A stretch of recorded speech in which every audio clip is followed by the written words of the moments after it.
Nah, kisah Abraham, ya, itu ada di kitab Kejadian, itu ditulis 1500 sebelum Masehi, berarti 1500 tahun sebelum Tuhan Yesus lahir. Kitab Kejadian ditulis. Lah Quran baru muncul kapan? Tahun 600 Muhammad, zaman tahun 600 berarti 1500 tambah 600, 2100 tahun. Alkitab Kristen 2100 tahun yang lalu bilang Isa.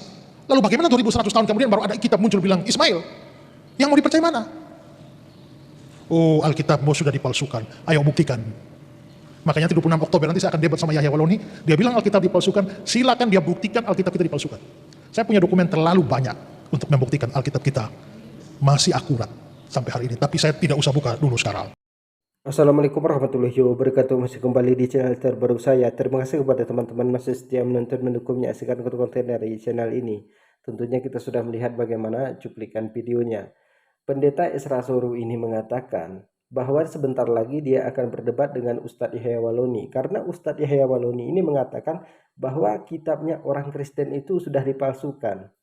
Dan di sini pendeta Esra Soru ini minta kepada kita agar kita membuktikan kalau kitabnya orang Kristen ini sudah dipalsukan. Jadi memang debat antara Ustadz Yahya Waloni dengan pendeta Esra Soru ini panasnya itu mulai dari tahun 2016. Tapi kenapa sampai sekarang ini kok debat ini belum terjadi? Apakah ada sesuatu di antara mereka itu nggak mau berdebat, hanya berani berkoar-koar di media sosial? Jadi kepada teman-teman jangan kemana-mana dulu, silahkan tonton sampai selesai agar kita tidak gagal paham. Tapi sebelum kita lanjutkan, silahkan tekan tombol subscribe-nya, bunyikan tanda loncengnya, dan silahkan dibagikan videonya untuk mendukung channel ini. Selamat menyaksikan. Ini, hei orang Kristen, kesempatan saya beberkan. Ini kitab kalian palsu. Kosong gereja, habis kau. Masuk Islam semua, Allahu Akbar. Saya tunggu kau Esra Soru, saya tunggu kau. Jangan kau lari, jangan kau lari. Kalau laki-laki jangan cuma jago di medsos, ngomong di medsos. Kita orang Islam tidak ada tuh begitu-begitu. Tunjukkan secara jantan, berdebat.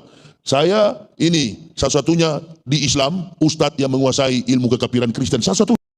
Kita sudah mendengarkan apa yang disampaikan oleh Ustadz Yahya Waloni, bahwa Ustadz Yahya Waloni ini menantang seluruh pendeta di Indonesia ini dan pendeta Esra Soru. Lalu kenapa debat itu sampai sekarang nggak pernah terjadi?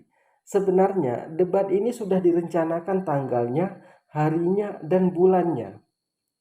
Jadi debat ini itu tertutup, tidak boleh diketahui oleh pihak kepolisian.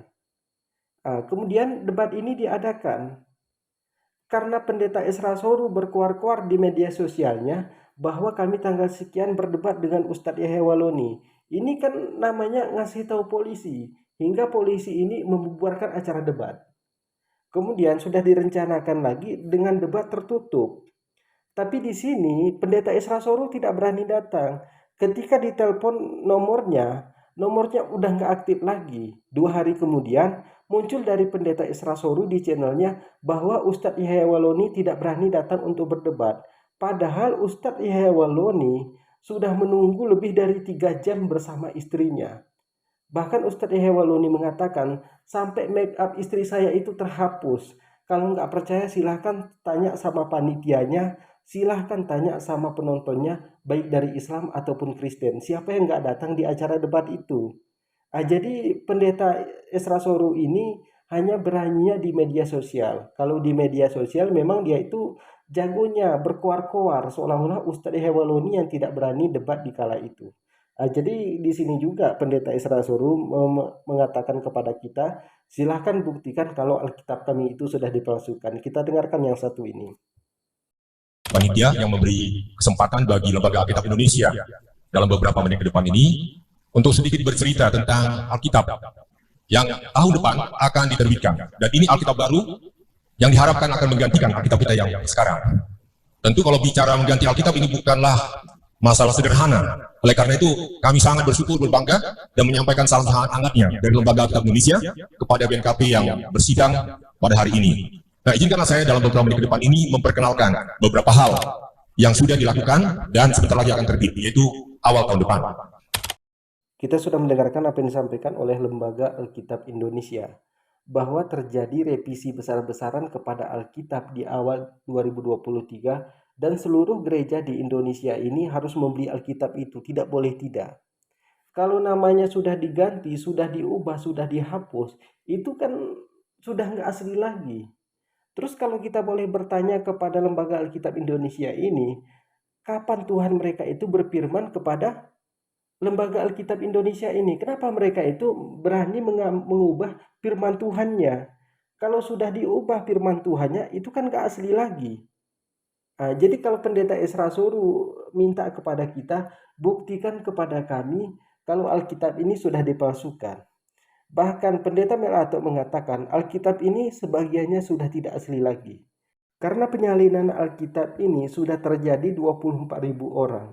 Ada yang ditambahin, ada yang dikurangin. Ini Pendeta Melato sendiri yang mengatakan.